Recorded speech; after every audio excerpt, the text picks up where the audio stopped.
काल में गयो वनवासा। अरे भाई, इस संसार में, इस मृत्यु लोक में कोई फिक्स नहीं है। जो आया है उसे एक ना एक दिन अवश्य जाना है। इसीलिए इस लोक को मृत्यु लोक से जाना जाता है। हम सब तो केवल एक गाड़ी के मुसाफिर की तरह इस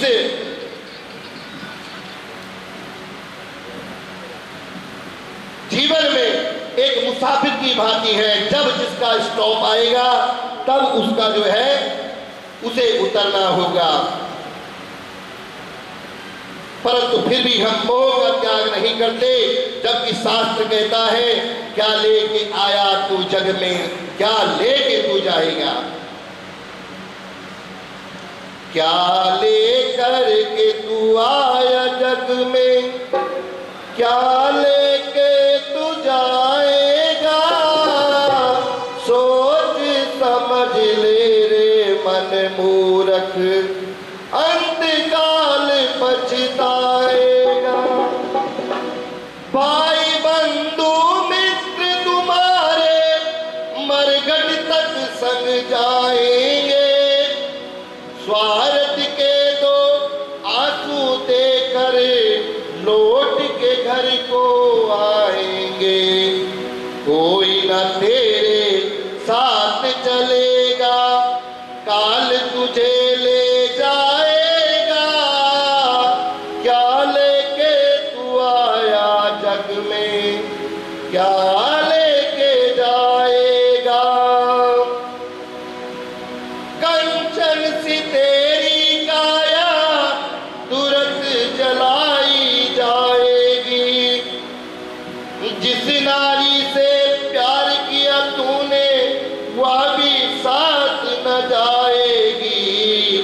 एक महीने याद करेगी, फिर तू याद न आएगा। क्या लेके आया तू जग में, क्या लेके जाएगा। कुछ भी तो साथ नहीं जाना है, केवल आपके सत्कर्म पुण्य ही साथ जाएंगे। अंत समय में हमारा साथ से केवल हमारे पुण्य ही निभाएंगे।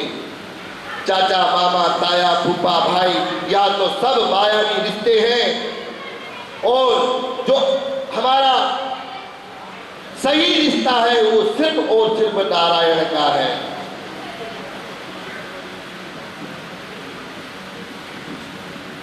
भगवान नारायण कहते हैं करता था तो क्यों किया, अब करी क्यों पछताए। बोया पेड़ बबूल का तो फल कहाँ से, आम कहाँ से खाए। जैसे कर्म करोगे वैसे ही फल अंत में आपको मिलेगा, और आपके कर्मों पर ही निर्भर करता है कि आपको सुख की प्राप्ति होगी या दुख की प्राप्ति होगी। जबकि सनातन संस्कृति के 18 महापुराणों में व्यास जी क्या संदेश दे रहे हैं कि सत्संग करना ही हमारा मुख्य उद्देश्य है। व्यास जी ने कहा है कि संत समागम हरि कथा, तुलसी दुर्लभ दोई, दारा सुत और लक्ष्मी तो पापी को भी होई।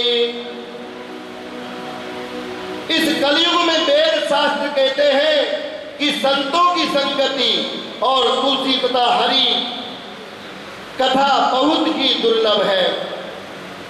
जिस माया के पीछे आप भाग रहे हो वह तो एक पापी के पास भी है।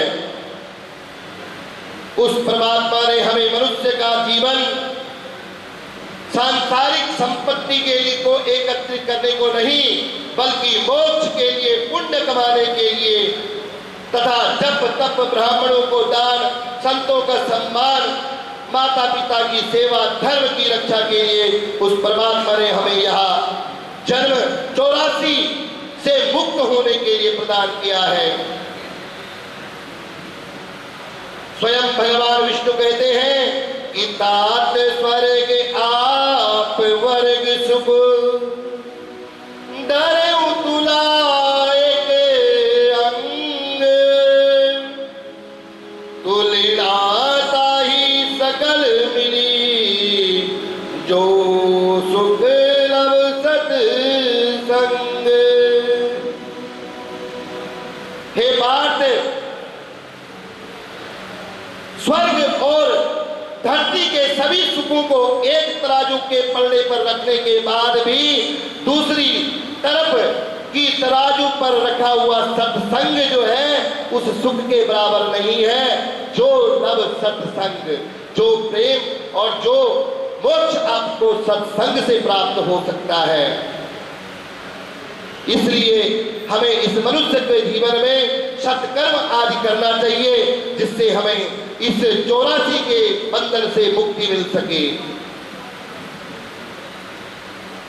कलयुग के लिए वैसे भी लिखा हुआ है कि कलयुग केवल नाम आधारा सिमर सिमर नर होवत पारा। इस कलयुग के कलिकाल से व्यक्ति सिमरन और भजन से ही मुक्ति प्राप्त कर सकता है। फिर भी यदि हमारा कोई बिछड़ जाता है तो हम रोते बिलकाते हैं, शोक प्रकट करते हैं, क्योंकि ये मायावी संसार है और ये मनुष्य का स्वभाव है उसका रोना पीटना बिलखाना। रामायण काल में जब अयोध्या के नगर वासियों ने माता सीता को दोबारा अग्नि परीक्षा को कहा, तब माता सीता ने कहा कि भगवान से प्रार्थना की यदि मैं अपनी पतित्व धर्म के लिए सच्ची और पवित्र हो तो माता धरती आए और मुझे अपनी शरण दे। उस समय भगवान रामचंद्र जी भी बहुत क्रोधित हुए। जब धरती माता सीता माता को अपने साथ ले गए तब भगवान राम बहुत रोए और क्रोध में आकर के बोले कि शायद माता वसुंधरा मुझे नहीं जानती, मैं क्षण मात्र में धरती का कण कण सर्वनाश कर सकता हूं। लेकिन तब आकाशवाणी हुई कि हे राम, यह मृत्यु लोक है, आप इस समय इंसान की योनि में हो, इसलिए यहाँ पर जो आया है उसे एक ना एक दिन जाना ही जाना है। इसलिए आप सोच प्रकट ना करें, क्योंकि यह सृष्टि का नियम है। लेकिन फिर भी रोने धोने का जो ये परिचलन है, ये कब तक और किसके लिए कहां तक है? ये गरुड़ महापुराण कह रहे हैं कि माता रोवे जन्म जन्म को, बहन रोवे बार त्योहार, और प्रिया रोवे याद घड़ी फिर जोड़े घर बार। किसी मां का पुत्र यदि उसके आंखों के सामने बिछड़ जाए तो वह जब तक उसके शरीर में प्राण है तब तक रोती है। और आखिर वह रोए भी क्यों नहीं? जिस बालक को उसने 2 महीने अपने गर्भ में रखा, अपने सीने का खून पिला करके बड़ा किया, और उसके जीते जी यदि वह उससे दूर चला जाए तो उसका रोना स्वाभाविक है। और बहन कब रोती है? जब जब उसको जो है कोई बार त्योहार आता है कि मेरा भाई होता तो मुझे बुलाता। और प्रिया रोवी याद घड़ी को जोड़े फिर घरवारा। और पत्नी तब तक रोती है जब जब उसे याद आती है कि मेरे पति मेरे साथ ये खट्टी मीठी बातें करते थे, तब तब वह रोती है। लेकिन फिर भी वह इस संसार से जो है संसारिक मोह में पड़ करके अपने परिवार को आगे चलाती है और अपना घर संजोती है।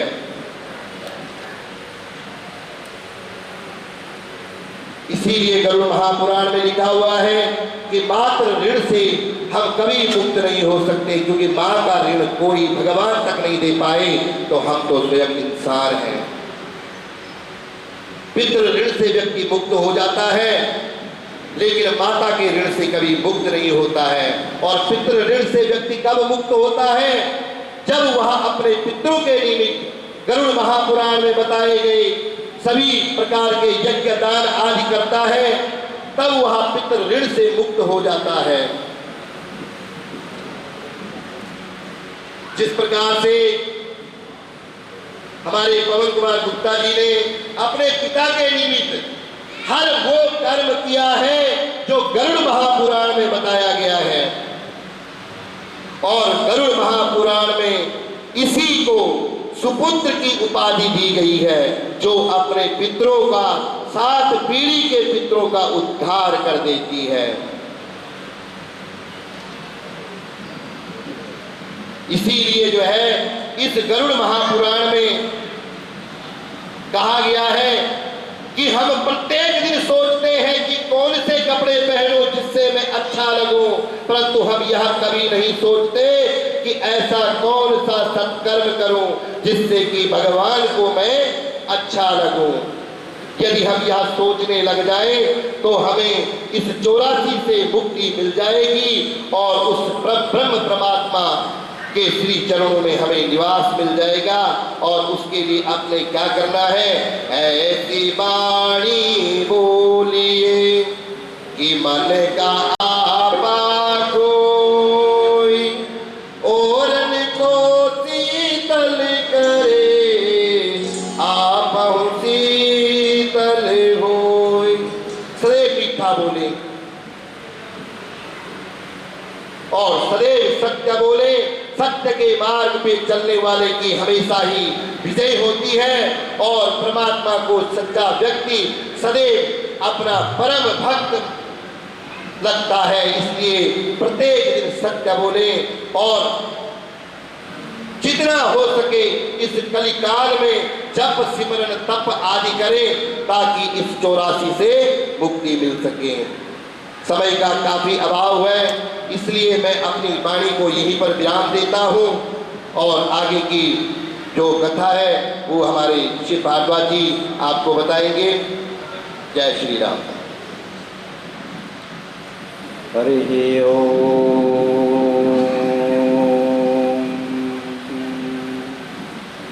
गुरुर्ब्रह्मा गुरुर्विष्णु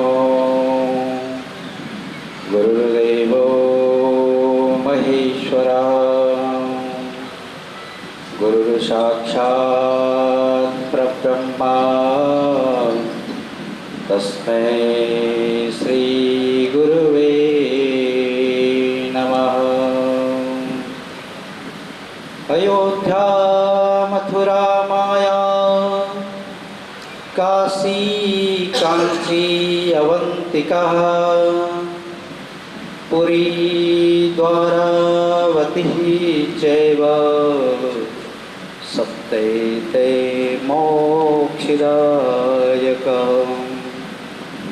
अनाधीनधनो देव शङ्खचक्रगदाधरा, अव्ययं पुण्डरीकाक्ष, पितृमोक्षवरदोद्भवः।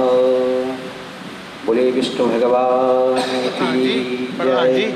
प्रधान जी गरुड़ जी महाराज की जय। और कुछ नहीं आ रहा है। व्यासपीठ पर विराजमान गरुड़ पुराण के कथावक्ता श्रीमान बद्री प्रसाद जी, विद्वत मंडली, ब्राह्मण समाज, आए हुए शोकाकुल परिवार के सभी सदस्यों और सभी प्रियजनों, मातृ ऋण, पितृ ऋण, ऋषि ऋण और देव ऋण, ये 4 ऋण हमारे ऊपर होते हैं। और मातृ ऋण यानी माता के ऋण से व्यक्ति कभी मुक्त नहीं हो पाता है, और पिता के ऋण से व्यक्ति मुक्त होता है। देखिए, बहुत बड़ी बात कही है कि हमारे ऊपर देव ऋण होते हैं, देव ऋण से हम मुक्त हो जाते हैं। जब हम देवताओं की पूजन करते हैं, अर्चना करते हैं, तो देवताओं के ऋण से हम मुक्त हो जाते हैं। ऋषि ऋण, जिन ऋषियों की हम संतान हैं, उनके अगर आदर्शों पर अगर हम चल रहे हैं तो उस ऋण से हम मुक्त हो जाते हैं। और पिता के ऋण से मुक्त होने के लिए हमारे शास्त्रों में गरुड़ पुराण में विधि बताई गई है कि पिता के ऋण से, क्योंकि एक पिता का उपकार हमारे ऊपर होता है।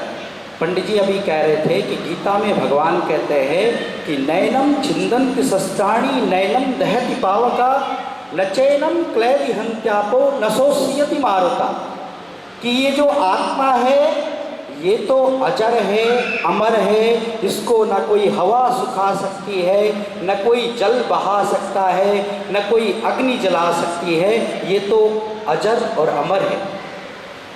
लेकिन ये सत्य सभी को पता है, क्योंकि भगवान कृष्ण ने सत्य से सभी को अवगत कराया हुआ है।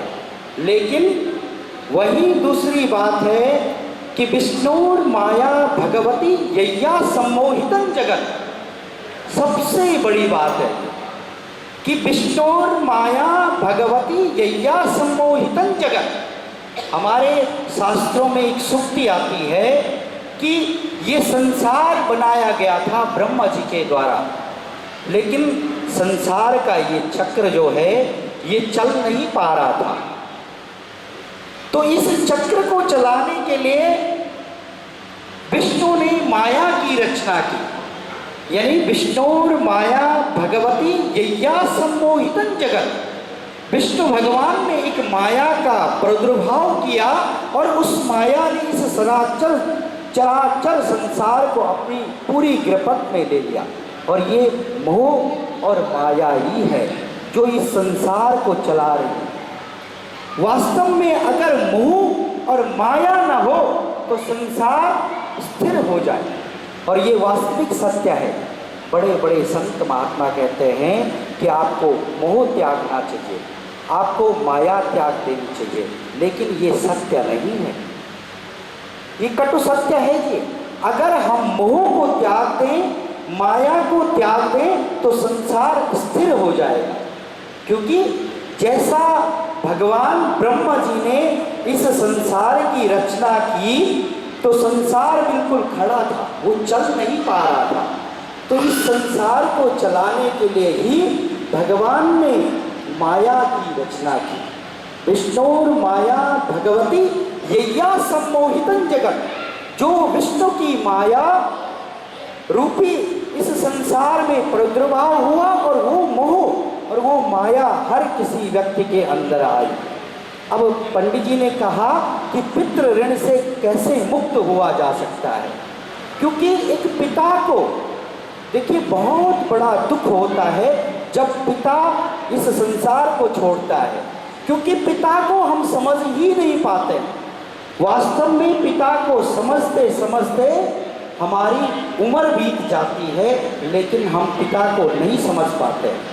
बड़ा ध्यान चाहूँगा आपको कि जब हम छोटे होते हैं तब हम पिता को अपने रक्षक के रूप में मानते हैं और उनको देखते हैं। जब हम छोटे बच्चे होते हैं ना, अगर हमें छत से भी गिरा दिया जाए और वहाँ नीचे अगर हमारा पिता खड़ा है तो हम कूद जाते हैं, क्योंकि बालक जब छोटा होता है, अबोध बुद्धि होती है, अगर वो छत से नीचे अपने पिता को देख ले तो वो ऊपर से कूद जाएगा, क्योंकि उसको पता है कि मेरा पिता जो है वो मेरा रक्षक है।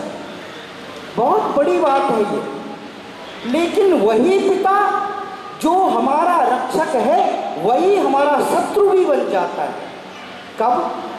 शत्रु वो तब बन जाता है जब हम युवा अवस्था में प्रवेश करते हैं और जब वो टोका टोकाई करना शुरू कर देता है कि तूने बाहर नहीं जाना, तूने अपने दोस्तों के साथ नहीं जाना, तूने अपने मित्रों के साथ नहीं जाना, तब हमें अपना पिता शत्रु लगने लगता है। और ये हर एक की व्यवस्था है, सभी को यही लगता है। हमें लगता है कि ये पिता कब निकले और हम अपने कॉलेज के जितने भी फ्रेंड हैं उनको मिलने के लिए जाएं। ये हर कोई व्यक्ति सोचता है कि मेरा सबसे बड़ा शत्रु मेरा पिता है। जो जिस पिता को हम बचपन में अपना मित्र समझ रहे हैं, युवा अवस्था आने तक हमारा वो शत्रु बन जाता है। और फिर जब हमारी शादी हो जाती है, पारिवारिक जीवन में हम चले जाते हैं, तब भी हमें पिता कहीं ना कहीं खलने लगता है। और जब हमारी पत्नी आ जाती है तो धीरे धीरे हमें पिता एक मेहमान की तरह लगने लग जाता है कि ये कब निकले घर से। क्योंकि पत्नी अगर सुलक्षणा होगी तो वो ठीक ठाक बुजुर्गों को रखेगी, नहीं तो अन्यथा वृद्धाश्रम तो बने हुए हैं। और भारत देश का ये कटु सत्य है कि जो पाश्चात्य सभ्यता में था वो हम अंगीकार कर रहे हैं। भारत में जहाँ एक भी वृद्धाश्रम नहीं होता था, वहाँ इस समय तकरीबन पंजाब और हरियाणा के अंदर ही 1 लाख से ऊपर वृद्धाश्रम बन चुके हैं। छोटे बड़े और छोटे से लेकर 5 स्टार तक वृद्धाश्रम बने हुए हैं, जहाँ हम अपने बुजुर्गों को छोड़ रहे हैं। पंडित जी ने कहा कि पितृ ऋण से कैसे मुक्त हो सकते हैं। पितृ ऋण से मुक्ति होने के लिए गरुड़ पुराण में सरल उपाय बताया गया है। जिस पिता को हम अपना मित्र मानते हैं, जिस पिता को हम फिर शत्रु मानते हैं, जब हम उसी की अवस्था यानी 60 साल में पहुंचते हैं तो तब हमें अपना पिता याद आता है। जब हमारी जो संतान है वो हमारे ऊपर ही वैसे ही कर्म करना शुरू कर देती है जैसे हम अपने पिता के साथ करते हैं, तब हमें अपना पिता याद आता है। वास्तव में जब पिता इस धरती से चले जाता है तब हम पिता को समझ पाते हैं, लेकिन पिता हमारे लिए दिन रात एक करके अपने खून पसीना बहा करके पिता हमें उस मुकाम पर पहुंचाता है कि जिस मुकाम पर वो हमें देखना चाहता है। भगवान गीता में कहते हैं कि पितृ ऋण से मुक्ति होने के लिए जो ये 13 दिनों का कर्म है उसको पूरा विधि और विधान से करना चाहिए। और यहाँ पर भी हमारे पवन कुमार गुप्ता जी ने जो ये पूरा विधान निपटाया, जो पहले दिन से मैं देख रहा हूँ, वास्तव में मैंने पंजाब में ऐसे ऐसे लोग देखे हैं जो आज पिता का संस्कार किया और कल के दिन ही भोग कर देते हैं, और ज़्यादा से ज़्यादा चौथे दिन ही भोग की रस्म हो जाती है। लेकिन ये हमारी सनातन परंपरा में नहीं है। पिता का ऋण उतारने के लिए हमें षोडशी तक यानी 16 दिन तक शोक रखना चाहिए। ये 13 दिन तक का जो शोक है ये प्रत्येक दिन गरुड़ पुराण आप लोगों ने सभी ने सुना हुआ है। और पिता के ऋण से मुक्ति होने के लिए यही सबसे बड़ा उपाय है। यानी गरुड़ पुराण में कहा गया है कि जब व्यक्ति इस संसार से जाता है तो उसका अंगुष्ठ मात्र का शरीर होता है और 13 दिन तक वो इस परिवार के आसपास घूमता है और वो देखता है कि मेरा पुत्र, यही तक के लिए उसने जन्म दिया था अपने पुत्र को कि ये पुत्र उसको बैतरणी नदी के पार करवाएगा। भगवान विष्णु लोक के लिए वो उसके लिए उसके साथ साथ चलेगा। तो ये 13 दिन तक पुत्र का कर्तव्य होता है कि पितृ ऋण से मुक्त होने के लिए, पिता के ऋण से मुक्त होने के लिए वो गरुड़ पुराण में बताई गई सारी व्यवस्थाएं संपन्न करें। बहुत बड़ी बात है कि पुत्र होना, पुत्र तो आहार निंद्रा भयसंततित्वम सामान्य में तत् पशुभिर्नराणाम। ये हमारे वेद शास्त्र कहते हैं कि आहार निंद्रा भयसंततित्वम सामान्य में तत् पशुभिर्नराणाम। आहार यानी भोजन करना, मनुष्य भी भोजन करता है और पशु भी भोजन करता है। सोता पशु भी है और इंसान भी सोता है। और गृहस्थी को बढ़ाने के लिए यानी बच्चे पैदा पुरुष भी करते हैं यानी मनुष्य भी करते हैं तो पशु भी करते हैं। ये समानताएं हैं पशु में और इंसान में कि सोता पशु भी है, इंसान भी सोता है, खाता वो भी है, भोग विलास पशु भी करता है, इंसान भी करता है। लेकिन ज्ञानेन हीना पशुपुच्छ विषाण हीना। लेकिन एक चीज है जो संसार में जो मनुष्य के अंदर है वो है ज्ञान। ज्ञान हर व्यक्ति को है और कलयुग में तो सभी ज्ञानी हैं। ये जो शोक सभाएं होती है ना, ये ज्ञान देने के लिए होती थी कि ताकि व्यक्ति को अपनी मृत्यु याद रहे कि हमने भी मृत्यु को प्राप्त होना है। लेकिन आजकल मृत्यु सभी को याद है, लेकिन वो मृत्यु को भूल जाता है। जब भी वो शोक सभाओं में जाता है उसे मृत्यु तो याद है, लेकिन 10 दिन की प्लानिंग है, 20 दिन की, 10 साल की प्लानिंग में हम बैठे हुए हैं। और यही विष्णु की माया है जिससे हम ग्रसित हैं। लेकिन भगवान इसको निकलने के लिए कहते हैं, इसमें निकलने के लिए कहते हैं एक उपाय। वो कहते हैं कि आप इस संसार में रहें, लेकिन इससे निकलने के लिए आपको विधि बताई गई है। ऐसा नहीं है कि संसार में रत रहे, संसार में कभी रत नहीं रहना चाहिए। लेकिन संसार में जब व्यक्ति रत हो जाता है, वो यदि भगवान को भूलने लग जाता है तो तब वो पशु के समान होता है। इसलिए भगवान को हमें हमेशा याद रखना चाहिए। कहते हैं कि 84 करोड़ योनियों के बाद हमें ये मनुष्य तन मिलता है, और इसको भी अगर हम व्यर्थ गंवाते हैं तो ये जीवन, ये जो मनुष्य का हमारा जो जन्म है ये अनमोल है। अगर ये क्षण भी हमने व्यर्थ गंवा दिया तो दुर्लभ जो ये शरीर है, क्योंकि ये हर बार नहीं मिलता है। क्योंकि हमारे जो संत महात्मा कहते हैं वो यही कहते हैं कि मनुष्य जन्म अनमोल रे, माटी में ना रोल रे, अब जो मिला है फिर न मिलेगा, कभी नहीं कभी नहीं कभी नहीं। मनुष्य जन्म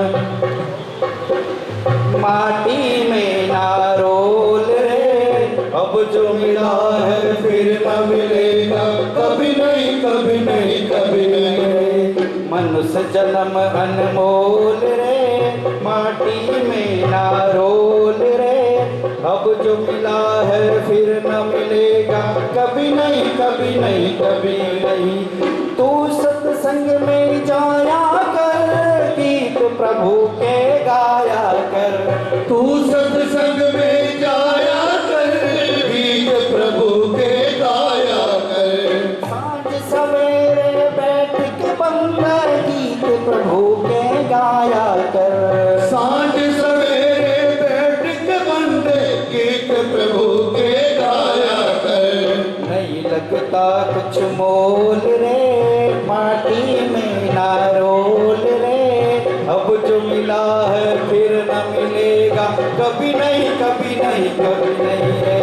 मनुष्य जन्म अनमोल रे, माटी में ना रोल रे, अब जो मिला है फिर न मिलेगा, कभी नहीं कभी नहीं कभी नहीं। मनुष्य जन्म अनमोल रे, माटी में ना रोल रे, अब जो मिला है फिर न मिलेगा, कभी नहीं। बड़े दुख की घड़ी है, मगर जो एक बार आया है उससे जाना जरूर है। कोई छोटी उम्र में चला जाता है तो कोई बड़ी उम्र बिताकर चला जाता है। वो सब कुछ देख कर गई है बड़ी उम्र से, मगर माँ बाप कभी बूढ़े नहीं होते। माँ बाप सदा ही हमें प्रेम करते हैं और सदा ही हमारे साथ रहते हैं। तो थोड़ा सा भाव है और राम के लिए। श्री राम जय राम, जय जय राम। श्री राम जय राम, जय जय राम। श्री राम जय राम। सभी अपने वाणी को पवित्र करें, क्योंकि यही एक मंत्र है जो हमें स्वर्ग में जगह देता है। जय जय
कहते हैं राम है जो हमारे भीतर है। कहते हैं जब अर्थी निकलती है तो उसके पीछे भी राम नाम सत्य है। तो हम पहले बोलने से बड़ा इतराते हैं कि ये शब्द मत बोलो राम, मगर ये सत्य है, राम नाम सत्य है। वो पहले भी था, अब भी है और सदा राम का नाम है। हो मात पिता बांधव सुत दारा,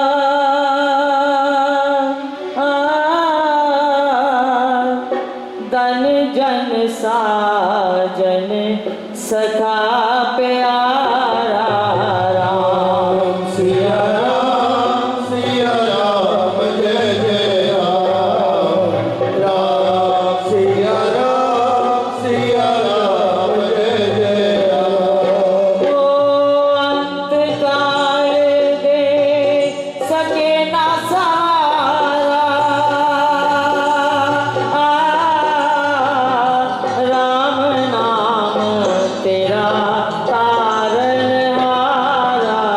राम सिया राम जय जय राम, राम सिया राम जय जय राम। ओ सिमरन राम नाम है संगी, सखा स्नेही सुदे शुभ अंगी। राम सिया राम जय जय राम, राम सिया राम जय जय राम। ओ युग युग का है राम सहेला, राम भगत नहीं रहे अकेला। राम सिया राम जय जय राम, राम सिया राम जय जय राम। हो शोक सागर हो उमड़ाता, अति दुख में मन है घबराता। राम सिया राम जय जय राम, राम सिया राम जय जय राम, राम सिया राम जय जय राम। जय श्री राम। अब आगे की अब मैं निवेदन करूंगा भाई डॉक्टर परमजीत सिंह जी से कि वो आए और श्रद्धांजलि की जो रस्में हैं, जिन्होंने भी श्रद्धांजलि देनी है उनका नाम आप मंच को संभालें। भाई डॉक्टर परमजीत सिंह जी।